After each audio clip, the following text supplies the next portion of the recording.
Everyone and welcome to my channel. आज के इस वीडियो में हम केन्जियन थ्योरी ऑफ एम्प्लॉयमेंट का सेकंड पार्ट करेंगे। पहले पार्ट के वीडियो में हमने इस थ्योरी का बेसिक पोर्शन किया था, इसके अजम्पशंस किए थे और इसको एक चार्ट के थ्रू हमने एक्सप्लेन किया था, जिसमें हमने इस थ्योरी में यूज़ होने वाली सारी टर्म्स के बारे में डिटेल पढ़ा था। अब हम पढ़ेंगे कि कैसे एम्प्लॉयमेंट का एक इक्विलिब्रियम लेवल जो है इस थ्योरी में जो है वो डिसाइड किया गया है। उसके लिए हम यहाँ पर एक टेबल और डायग्राम बनाएंगे। तो यहाँ पर हम करेंगे start determination of equilibrium level of employment से, कि कंट्री में एम्प्लॉयमेंट का इक्विलिब्रियम लेवल जो है वो हम कैसे डिटर्मिन कर सकते हैं according to this theory. Suppose कि कंट्री में 70 पर्सन्स हैं, यहाँ पर हम 70 पर्सन्स की स्ट्रेंथ जो है वो लेके चलते हैं। अगर कंट्री में बहुत ही बेरोज़गारी है और कोई भी काम नहीं कर रहा, एम्प्लॉयमेंट ज़ीरो है, तो अगर एम्प्लॉयमेंट ज़ीरो है तो मीन्स सप्लाई भी ज़ीरो होगी। तो सप्लाई भी ज़ीरो है क्योंकि लोगों के पास काम नहीं है, तो आउटपुट भी नहीं बन रहा। लेकिन डिमांड तो फिर भी रहेगी। डिमांड कैसे रहेगी? क्योंकि ज़ीरो इनकम होने पर भी लोग कुछ ना कुछ तो डिमांड करते ही हैं। जीवन जीने के लिए उनको बेसिक नीड्स की ज़रूरत पड़ती है। तो यहाँ पर मैंने एग्रीगेट सप्लाई दिखाया है, यहाँ एग्रीगेट डिमांड, और लास्ट में हम यहाँ पर दिखाने वाले हैं ट्रेंड्स इन एम्प्लॉयमेंट, यानी कि एम्प्लॉयमेंट में क्या चेंज आएगा, एम्प्लॉयमेंट बढ़ेगा या घटेगा। तो अगर एम्प्लॉयमेंट ज़ीरो है तो ऐसे में एग्रीगेट सप्लाई ज़ीरो है, लेकिन डिमांड फिर भी बनी रहेगी। तो अगर एग्रीगेट सप्लाई कम है और डिमांड ज़्यादा है, ऐसे केस में प्रोड्यूसर को मार्केट में जब डिमांड दिखेगी तो वो काम करना शुरू करेगा। जब उसे दिखेगा कि मार्केट में डिमांड आ रही है और मैं उस चीज़ अपॉर्चुनिटी का वो फ़ायदा उठाना चाहिए, तो वो सामान को बनाना शुरू करेगा, वो अपनी फैक्ट्री में इन्वेस्ट करेगा, प्रोड्यूसर जो है वो लेबर को बुलाएंगे, काम देंगे। तो ऐसे में एम्प्लॉयमेंट हमारा राइज़ करेगा। एम्प्लॉयमेंट राइज़ करेगा, मान लीजिए कि 10 लोगों को काम मिल गया। अब 10 लोग एम्प्लॉय हो गए। जब लोग काम करना शुरू कर देंगे तो सप्लाई बननी शुरू हो जाएगी। तो मान लेते हैं कि सप्लाई बनी 60 यूनिट्स की। सप्लाई 60 यूनिट्स की बन गई है। तो जब ज़ीरो लोग मतलब ज़ीरो थे, एम्प्लॉयमेंट, कोई काम नहीं कर रहा था, कमाई नहीं थी, फिर भी डिमांड थी। अब तो 10 लोग काम कर रहे हैं तो उन्हें इनकम भी मिलेगी, तो डिमांड पहले से ज़्यादा हो जाएगी, तो डिमांड भी बढ़ गई। लेकिन अभी भी मार्केट में डिमांड तो 100 चीज़ों की है या 100 रुपये की चीज़ों की है, ऐसा मान लेते हैं, लेकिन सप्लाई सिर्फ 60 रुपये की चीज़ों की है।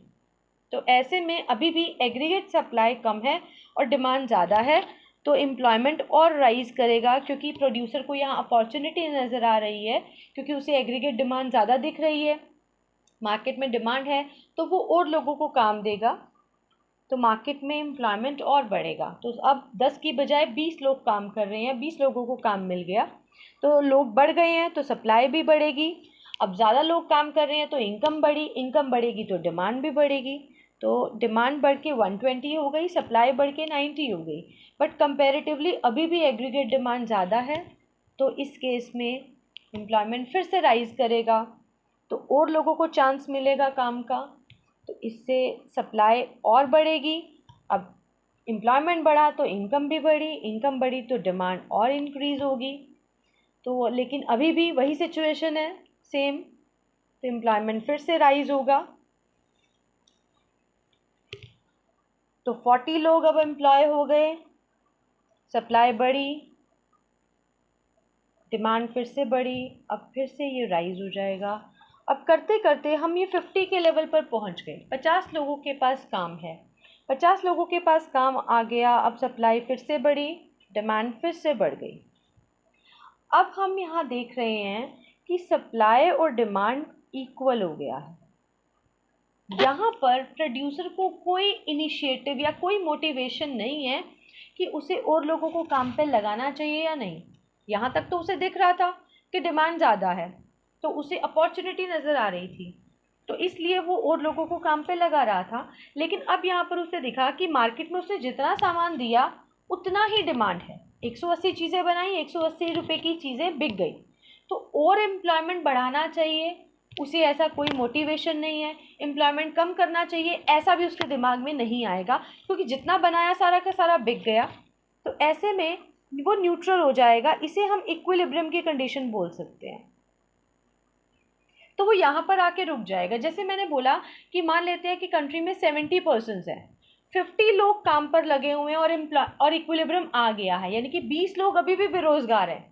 तो यही चीज़ प्रोफेसर केन्स ने बताई कि 20 लोगों के बेरोजगार होते हुए भी इक्विलिब्रियम आ सकता है, यानी कि अनएम्प्लॉयमेंट होते हुए भी इक्विलिब्रियम मेंटेन किया जा सकता है, जिसे हम अंडर एम्प्लॉयमेंट इक्विलिब्रियम कह सकते हैं।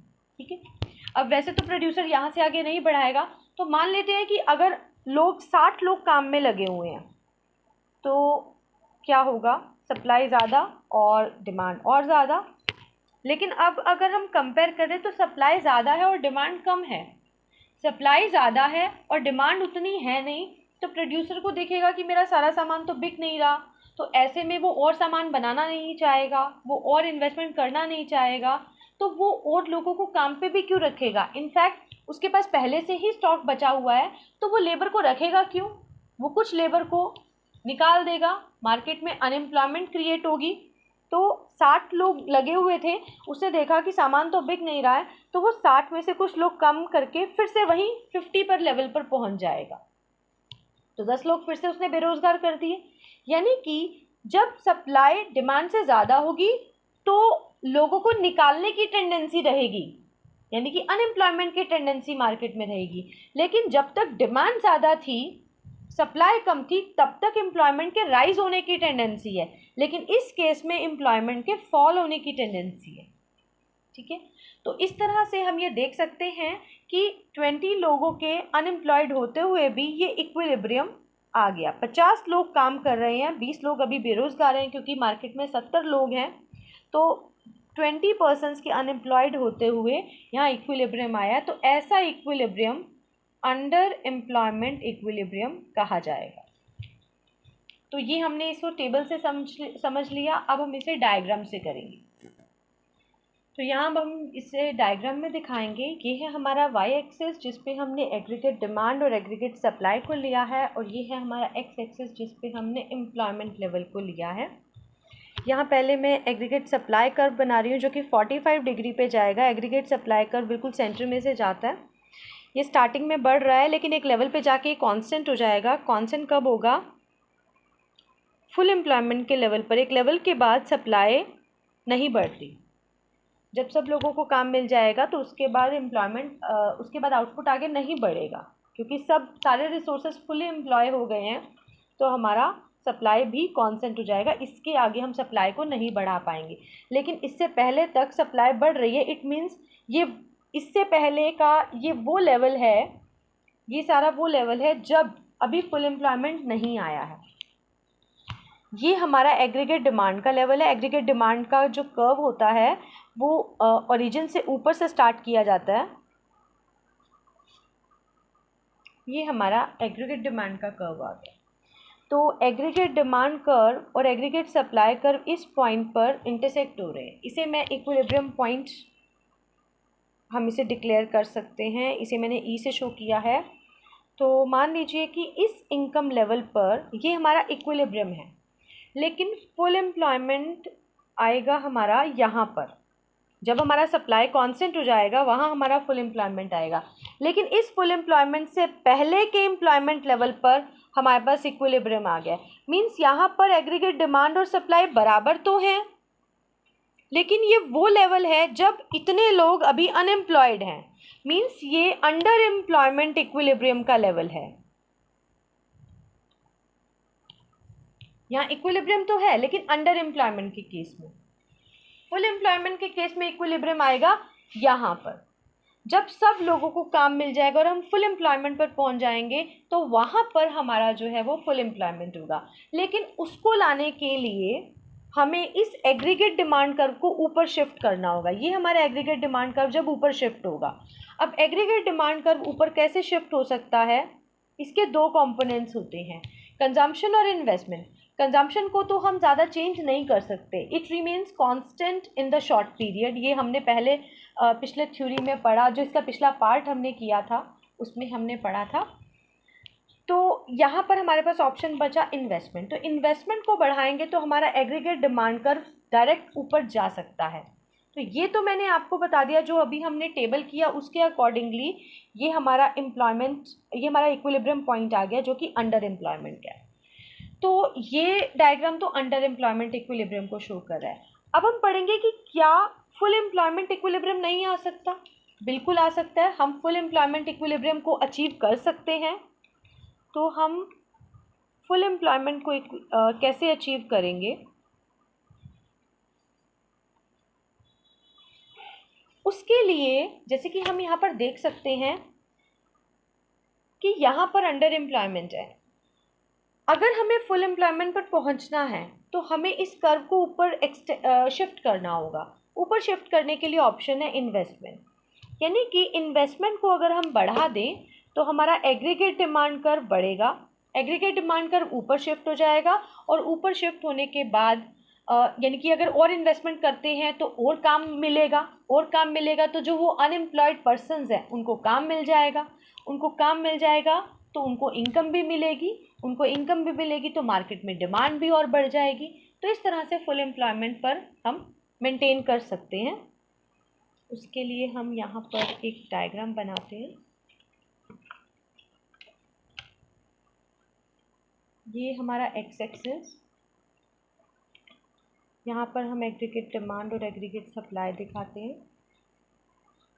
ये है हमारा एम्प्लॉयमेंट लेवल।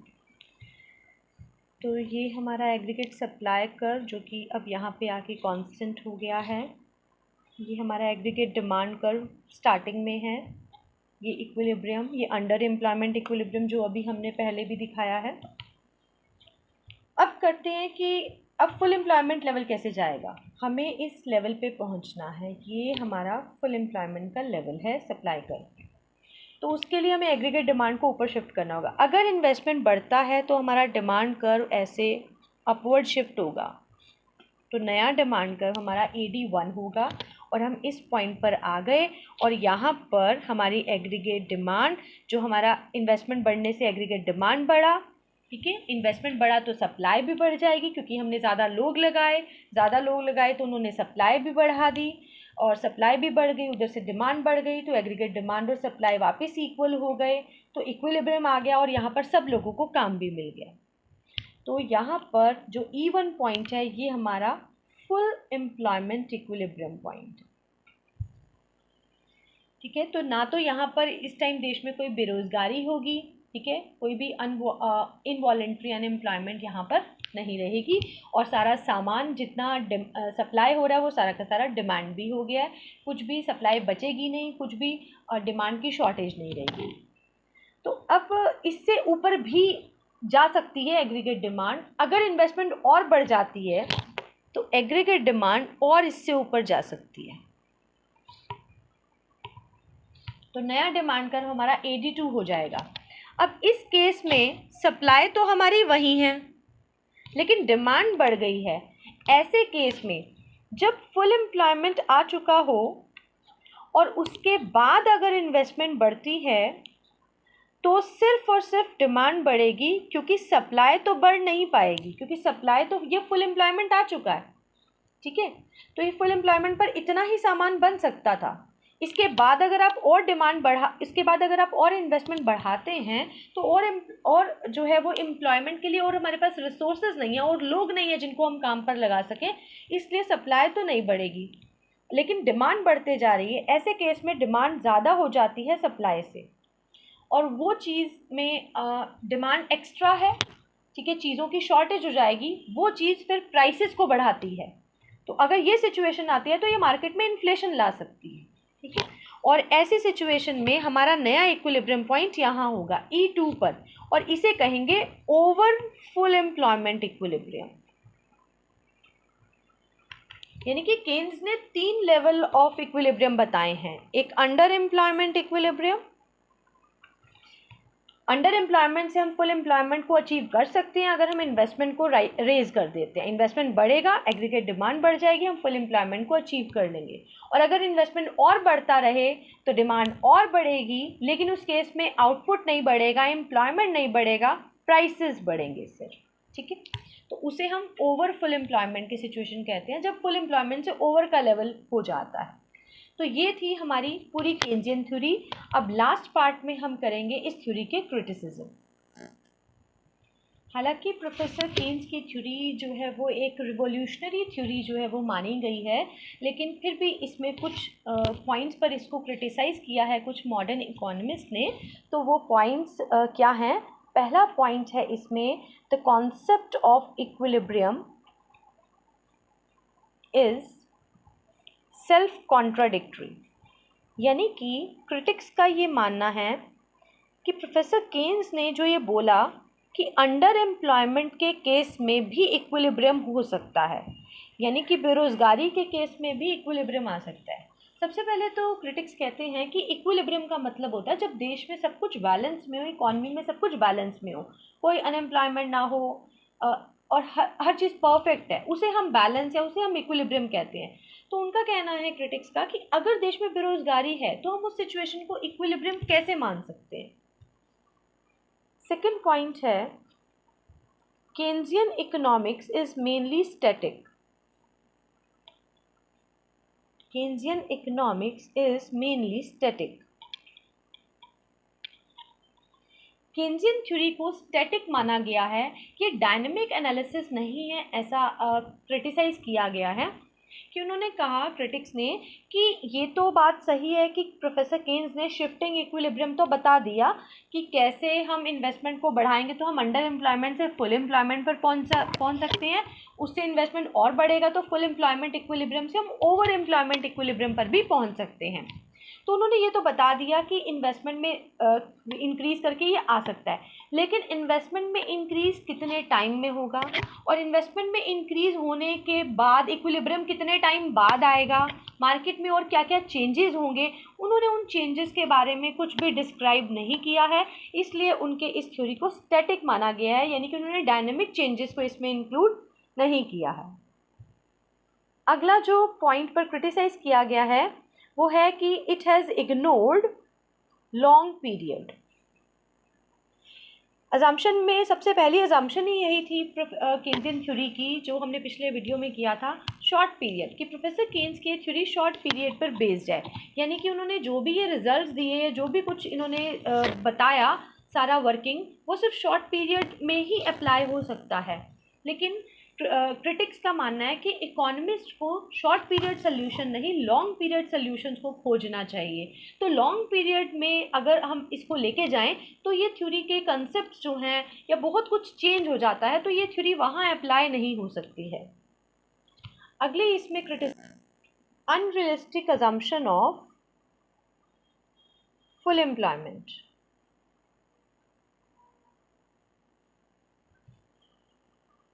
यानी कि पूर्ण रोजगार की अवास्तविक धारणा।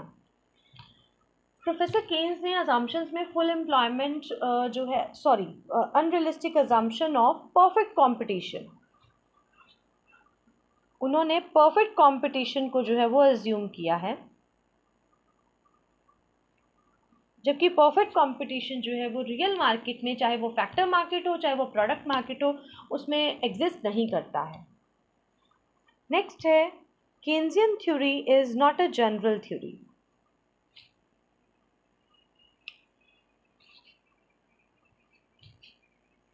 Keynesian theory is not a general theory. Professor Keynes की थ्योरी जनरल थ्योरी नहीं है। जनरल थ्योरी का मतलब होता है जो इकॉनमी के हर सिचुएशन में, जो एम्प्लॉयमेंट के हर सिचुएशन में हर तरह की प्रॉब्लम को जो सॉल्व कर पाए, ठीक है, उसे हम जनरल थ्योरी कहते हैं। लेकिन क्रिटिक्स का मानना है कि ये एक जनरल थ्योरी नहीं है, क्योंकि ये हर एक कंट्री के लिए या हर एक इकॉनमी के लिए नहीं बनाई गई है। ये बनाई गई है जो अमीर कंट्रीज़ हैं, जो वेल्दी नेशंस हैं, ये उन पे लागू होती है। ये डेवलपिंग या अंडर डेवलप्ड कंट्रीज़ की सिचुएशंस पे ये थ्योरी लागू नहीं हो सकती, इसलिए इसको जनरल थ्योरी हम नहीं कह सकते। नेक्स्ट है, based on assumption of closed economy. Assumptions में प्रोफेसर केन्स ने उसमें क्लोज्ड इकॉनमी का भी अजम्पशन लिया था कि फॉरेन ट्रेड या एक्सपोर्ट इंपोर्ट का मार्केट पे कोई इफ़ेक्ट नहीं पड़ेगा, लेकिन ऐसा नहीं होता। क्योंकि कोई भी इकॉनमी क्लोज नहीं है, सारी इकॉनमीज इस टाइम पे एट प्रेजेंट ओपन है। दूसरे देशों के साथ हम व्यापार करते हैं, ट्रेडिंग करते हैं, दूसरी कंट्री के लोग आके इन्वेस्ट करते हैं और उसका एक इकॉनमी के इनकम पर, सप्लाई पर, डिमांड पर बहुत ज़्यादा इफेक्ट पड़ता है। नेक्स्ट है Keynesian theory is not empirical.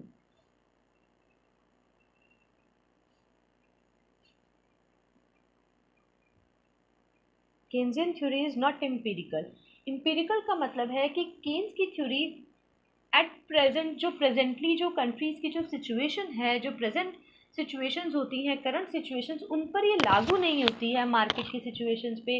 क्योंकि उन्होंने एक स्टेटमेंट दी थी कुछ वेल्दी नेशंस के लिए कि 20th सेंचुरी में वेल्दी नेशंस में एक सेक्युलर स्टेगनेशन की प्रॉब्लम आ जाएगी जो लंबे टाइम तक बनी रहेगी। सेक्युलर स्टेगनेशन का मतलब होता है एक दीर्घकालीन गतिहीनता, मतलब जब इकॉनमी एक लॉन्ग पीरियड में जाके एक जगह पर रुक जाएगी, उससे आगे नहीं बढ़ पाएगी।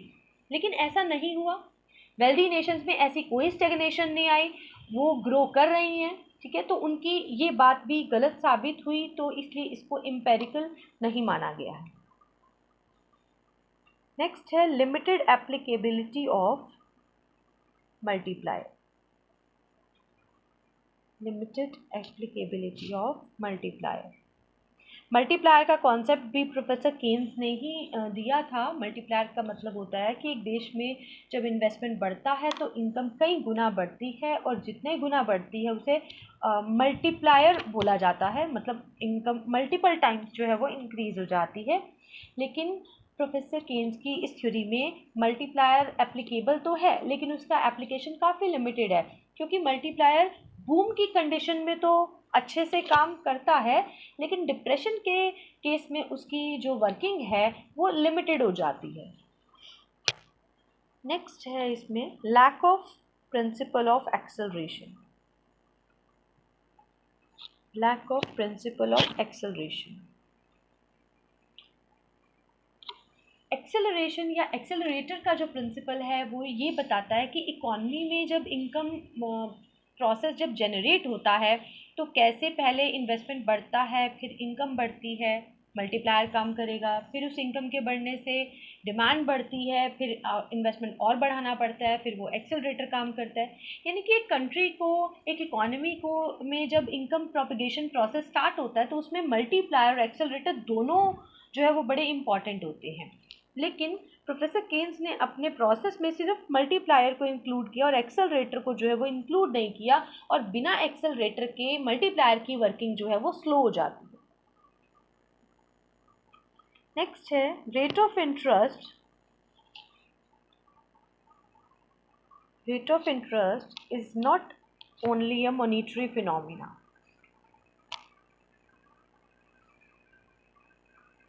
पिछले वीडियो में जो हमने चार्ट किया था केन्सियन थ्योरी का, उसमें ये बताया गया है कि rate of interest monetary factors पर डिपेंड करता है, यानी कि मनी की डिमांड और मनी की सप्लाई पर।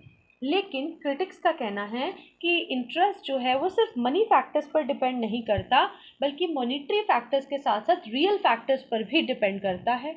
तो यहाँ भी इस थ्योरी में जो है वो कमी बताई गई है। तो ये थे इस थ्योरी के क्रिटिसिज्म, और यहाँ पर हमारी ये थ्योरी जो है वो कंप्लीट हो जाती है। Thank you very much.